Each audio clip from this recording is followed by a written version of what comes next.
ठाकुर जी के दर्शन करने का प्रथम साधन है भक्ति। बढ़िया साधन, सरल और सहज भक्ति। जो भक्त भक्ति करने लगता है उसे ठाकुर जी के दर्शन 3 प्रकार से होते हैं। कितने प्रकार से बोलो ना?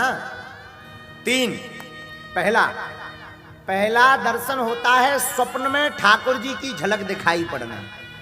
कई बार बहुत से भक्त बताते, महाराज जी हमें सपने में भगवान दिखाई पड़ते, सपने में भगवान दिखाई पड़े, सपने में गुरुजी दिखाई पड़े, सपने में संत दिखाई पड़े। जिसका स्वप्न बार बार आवे, समझना उनकी कृपा तुम्हारे ऊपर प्रत्यक्ष हो या ना हो, उनसे तुम मिले हो या ना मिले हो, स्वप्न में आने पर समझ लेना उन्होंने तुमको भी याद किया है।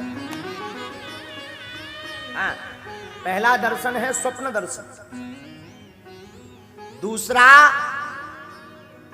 परमात्मा दर्शन का दूसरा रूप बताया, मंदिर में मूर्ति में ठाकुर जी का अनुभव होना।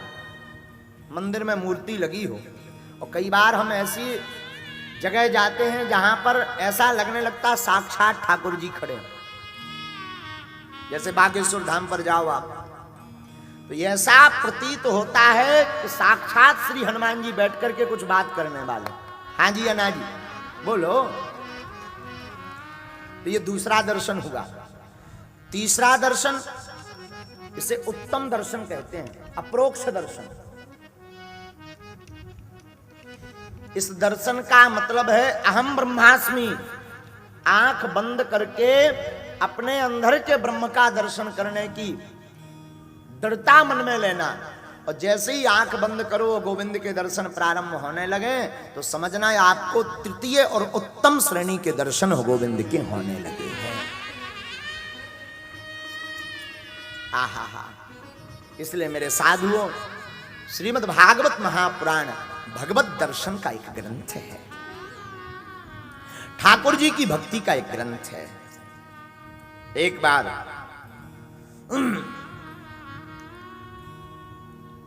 सौनकादिक ऋषि विराजमान थे। सबके मन में यही विचार आ रहा था कि भगवान के दर्शन कैसे होंगे, भगवान की भक्ति कैसे मिलेगी, और कलयुग में कलयुग के जीवों का कल्याण कैसे होगा। श्री सूत जी से प्रश्न करते हैं। श्री सूत जी आयु में बहुत छोटे हैं, सौनिक जी आयु में बहुत बड़े हैं, लेकिन भैया आयु महत्वपूर्ण नहीं है, महत्वपूर्ण है भगवत कृपा। कई लोग तो 40 साल के हो जाते फिर भी भगवान के सपने में दर्शन नहीं कर पाऊ, और प्रहलाद जी को तो 5 वर्ष की अवस्था में ही ठाकुर जी के दर्शन हो गए। तो भगवान आयु नहीं देखते हैं कि तुम कितने साल के हो गए, बूढ़े हो कि हल्के हो।